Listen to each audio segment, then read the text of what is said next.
Welcome to the Bloody Aussie Battler with your host, Mike Holt.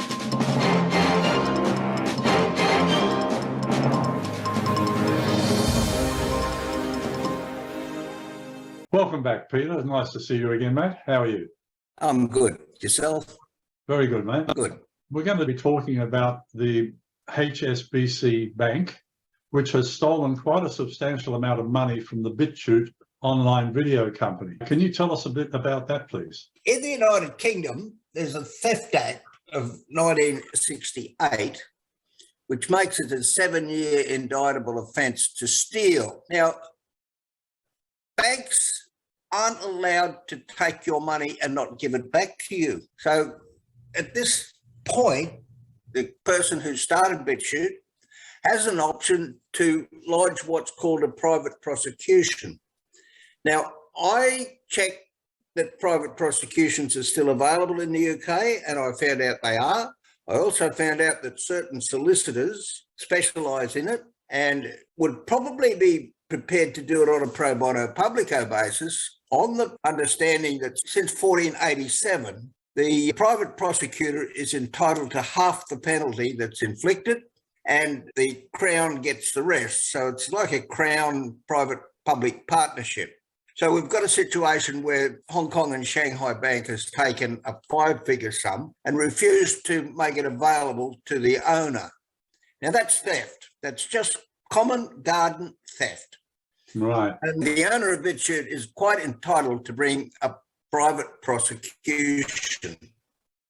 Right. And he may do this in the magistrate's court. But in the United Kingdom, they have a deferred prosecution agreement when it's a corporate defendant, which HSBC is. Now, what that does is defers the prosecution, it goes to a judge, and the judge then says to the accused, you've got a chance to sort this out.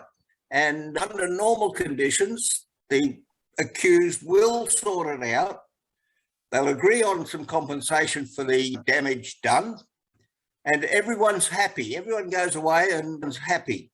But if they don't, there's an Office of Financial Sanctions Implementation called OFSI. Now, if they get involved, their minimum fine is £1 million.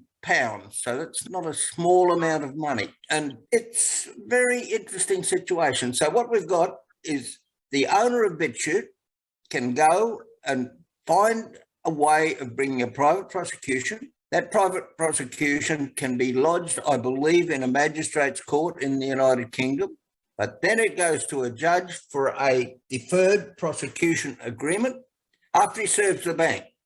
And it's a bit like the case of a little boy trying to run cows into a yard when the cows won't go.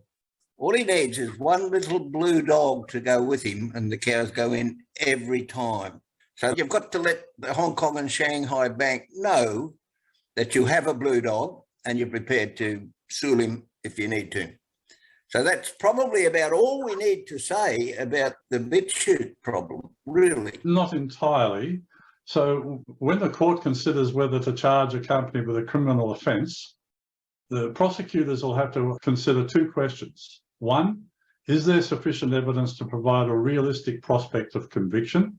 And 2, is it in the public interest to prosecute? So if the answer to both of these questions is yes, then a prosecution will ensue. Now, in the UK, this can happen under the Theft Act 1968, as you mentioned, Chapter 60, which earns 7 years in jail and is a strict liability offence. What does strict liability offence mean? Strict liability means that once the facts are found and the fact that he hasn't got access to his money is an undeniable fact, then the strict liability means there's no defence. You can't raise a defence in the face of absolute provable facts. That'll give the bank a bit of a scare, won't it? Oh, it works in Australia too. I had a young lady contacted me and said, look, the bank's frozen my account. And I pointed out through her to the bank that was a naughty thing to do. And within 2 hours, she had her money. In Australia, the government has actually passed the Bank Bail-in Act, which allows the banks to take your money if they are having a financial problem. And even worse, if you don't access your money in a bank account for 2 years, they can just walk in and take your money. Now, I had this happen to me just recently. An ex-partner of mine rang me up and said, "Why have you stolen the money out of our joint bank account?" And I said, "I haven't touched it for 2 years. Ah, the penny dropped. I said, "Get in touch with the bank. They have probably taken the money."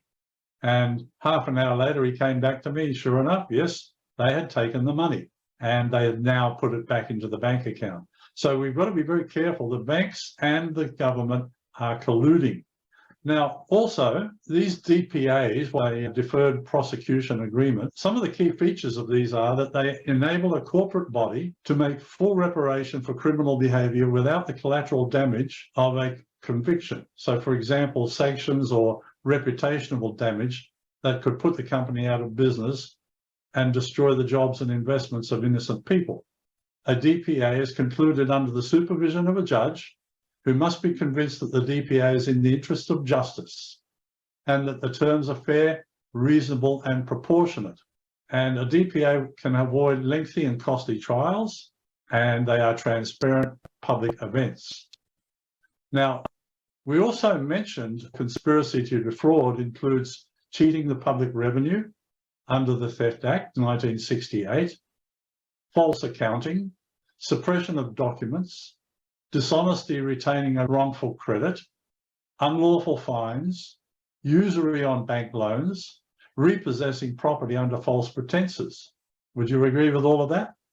Yes, yes. And this is why back in 1487, after the Battle of Bosworth Field, Henry VII passed a law, 4 Henry VII, Chapter 20, that said that in the case of an indictable offence, only a jury can decide whether it's right or wrong.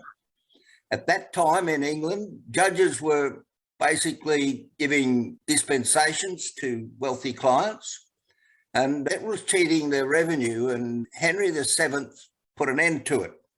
Now, that is still law. Last time I looked, I was in Sydney University Library in Halsbury Statutes of England, and it was still there.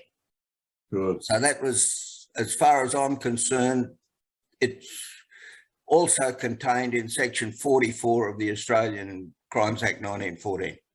Excellent, mate. Thank you very much for that. I'm actually going to send this video to the owners of BitChute in the hope that they will take notice of it and we can help them to get their money back. Well, that's a good idea, because we are also beneficiaries of the fact that BitChute is dedicated to free speech. Absolutely. And publishes all sorts of stuff that a lot of people don't really want published. All right, mate. Thank you very much. And I'll see you on the other side. We're going to talk next about how to implement a civil invoice. Very good. See you later. Right, catch up. Excuse us for a moment while we pause to view an advert from one of our sponsors. They help to keep these podcasts going. We'll be right back. Is the Australia Act lawful? Can state governments shut borders? Can the government lock us down in our homes? When was the last Governor-General appointed by Her Majesty Queen Elizabeth II? These and many other questions are all answered in Dick Yardley's book, Australian Political and Religious Leaders, Treason, Treachery and Sabotage. If you want to know why our country is in such a mess, this book explains it all. And if you want to take anyone in the government to a common law court, you will need this book to refer to. A working knowledge of our political system is essential if we are going to get our country back on track. Don't miss out. Get this book now.